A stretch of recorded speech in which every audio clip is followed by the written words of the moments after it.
Hi everyone, welcome back. Just here with a quick share. I purchased this paper pad at Michael's. It was really inexpensive. I just happened to walk in. It was an impromptu kind of thing, and they were actually $4.99. So I saw the pads they had there, and I chose this one because I was specifically looking for butterflies. I just wanted to show you a few of the papers that were in here. I was specifically looking for butterfly. There's not that many of the butterfly, but there's still a lot of paper in there that I can use. Like this one with the writing. It's pretty simple. It's not anything flashy. But I can also cut some of these out if I want, or use this as a cover for a journal. So I just wanted to run by this real quick, but show you one of the papers that are in the back. That really was like a wow factor for me when I first looked at it. This one. I know it's green. You could use it for Christmas, but I just tend to veer from these shiny colors. And I thought, you know what? Gotta create something with it. So let's see what I can do with it. And I chose a tag because it's the simplest thing I can do at the moment. And I pre-cut my papers. And I used this craft tag in order to make a few of these, and just cut some pieces of the paper, some of the butterflies. I did use the same craft paper to cut out also a piece of vellum, and I have a piece of lace. So let's see. I'm just going to do some layering here and see how it works out. But I'm not going to use this vellum because I've written something on this one. I decided I don't want to add any, I'm going to add the distress ink. So let's see what I can come up with on this tag, which I'm not using that one, and I almost, let me grab one of these. There we go. So I'm just going to layer this on top of here. And for my position, let's see if I can get this straight. Okay, let me see. That looks good. So basically I thought covering up that shiny area, but I'm sure that you can also take it and add gesso on it and pretty much go to town with what you want on this. But I want some of it to just sort of peek out of the sides and not too much. So this is Live Your Best Life. It's all part of that same paper. So I'm going to put this on top of here. So the butterfly color and would be sort of a contrast to the lines in the tag. And I thought, wait a minute, that might be a little too much, but it's working okay. Just got the edges that are overlapping too far up.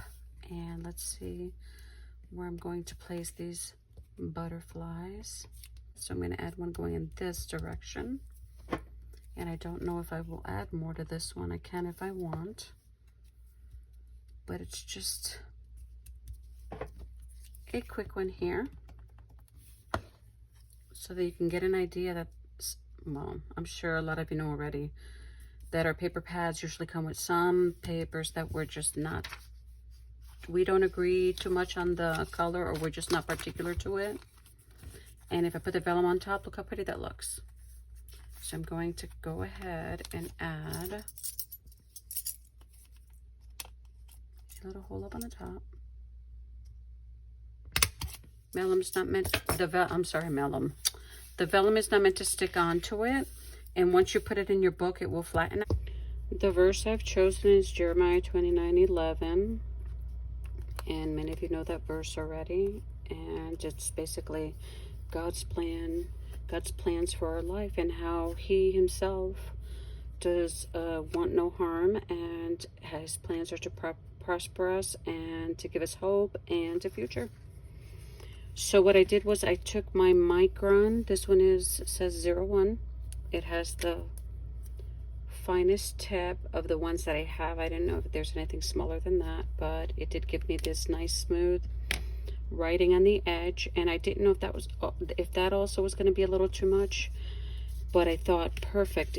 It sort of gives it its own little frame around the tag.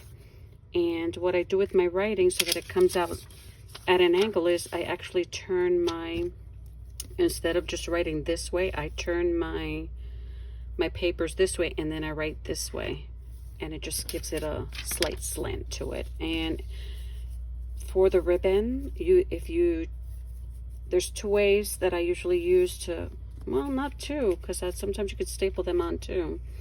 But you could either tie it in a knot, or do what I'm doing is folding it in half, sorry, and squeezing it. This one's a little thick. If you use a thinner one, you won't have to squeeze like I do to get it through the hole.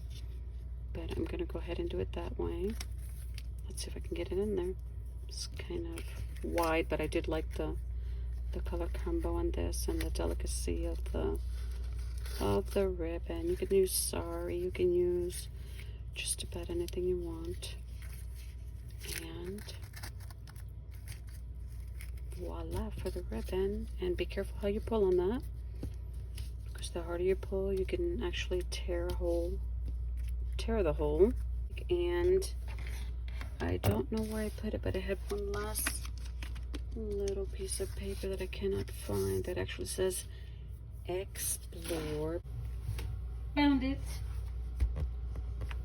under my table. Sorry guys. When you put anything wet or gluey on it, it tends to bubble up, but I did want to add this here because I thought it looked so cute. I just didn't know where to put it. Do I put it on the top? Do I bring it here on the bottom, over the butterfly, between the butterflies? And this is exactly where I'm going to put it. And that is it. So live your best life. Explore. Jeremiah 29:11. God bless you. Have a good one.